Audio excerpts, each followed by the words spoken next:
Happy Monday! Happy Monday! Happy Monday! And happy Valentine's Day! All right, I have spent the last hour packing Valentines for my second grader to take to class. You have to see what he wanted his Valentine card to be. Don't tell the dogs. They're not gonna like it. I don't even have any cats. But, you know, you do what you want to do. So much personality comes out in a Valentine for an elementary school kid, and I love that.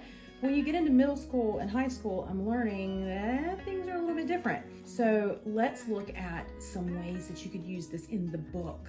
I love a this or that. Would you rather get chocolate or flowers? I want the chocolate. Flowers are gonna die.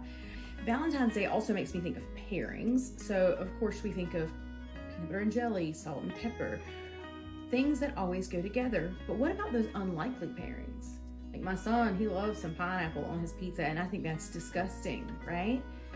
Jasper does not want a cat in his house because cats and dogs just don't go together. But I've seen plenty of adorable photos where they in fact do go together quite well. So what do you think about these unlikely pairings?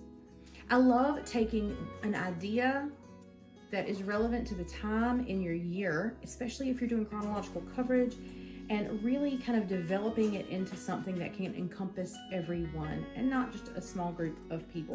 Let me give you an example of what I mean. Seaforth High School was doing a spread on cars, and that by default is going to narrow the range of people who can be on the page to 1, 16 and older, to people who can afford cars.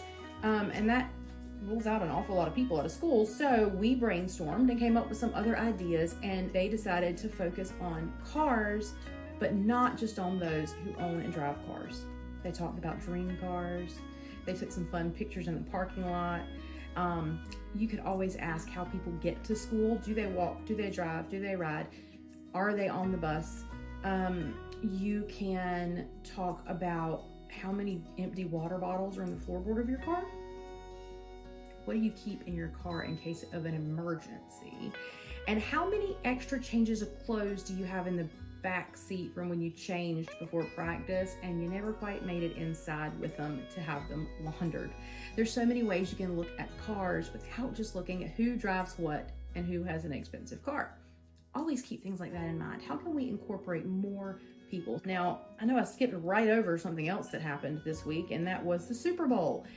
I probably skipped over it because I did not watch it. I know, I'm bad. Maybe I'm one of those unlikely pairings. I never watched the Super Bowl, but I know a lot of people do. So what more fun than to include that in your book? So I might be part of this, 6% or whatever it is here that forgot the game was even happening, but I guarantee there's a lot of people who are watching it for the game. There's a lot of people who are watching it for the commercials, and there's a lot of people who are showing up for the food. Now, one thing that always confuses me is the Roman numeral situation. I don't really get that. I wonder how many people at your school do. Maybe ask them. That could be a really fun poll. So when you talk about the Super Bowl, instead of just talking about the game, what if you ask everybody, what does LVII mean? Because I definitely had to Google it.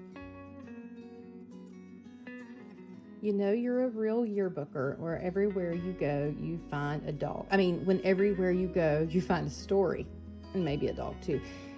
This is a service dog who runs every day to greet these gentlemen as they come around the corner because they bring her treats. What a fun story to put in your yearbook.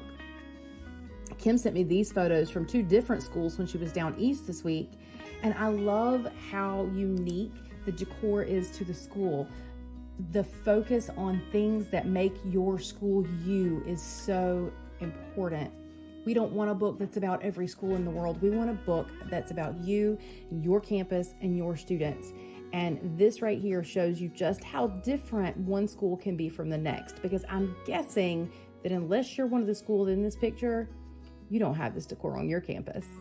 This is Frances from Oxford Prep, and she and her staff have been working overtime marketing their book, and it is paying off as they are selling more and more copies every day. These bobbleheads are so hilarious. They are really catching the eye of every student that walks by them. They have them posted all over the campus, and they even have plans to blow some up pretty big and post those as well. I can't wait to see how that turns out. I visited Lee County High School this week and was fortunate enough to observe an amazing interview process by which Ethan was interviewing 2 students for a story on his spread. He had his phone out and he was recording it, and he was very interactive. He was very involved with the conversation. He wasn't stopping to write things down, but he was really gathering all the content in its purest form, and I love what he has to say about that. So let's hear a little bit of our conversation. We recorded it on our phones, and then we transcribed it like word for word, and then that's how we would put the quotes. Maybe we would use, when it came to the story, we would use it indirectly, or we would use it directly, in which case you would have to use obviously every exact word. So if you were trying to write it while they were talking, it would be hard to listen and interact with the story. Yeah, especially because I have like awful handwriting. But if you were to try to remember it, it wouldn't be... It wouldn't be the stick. same.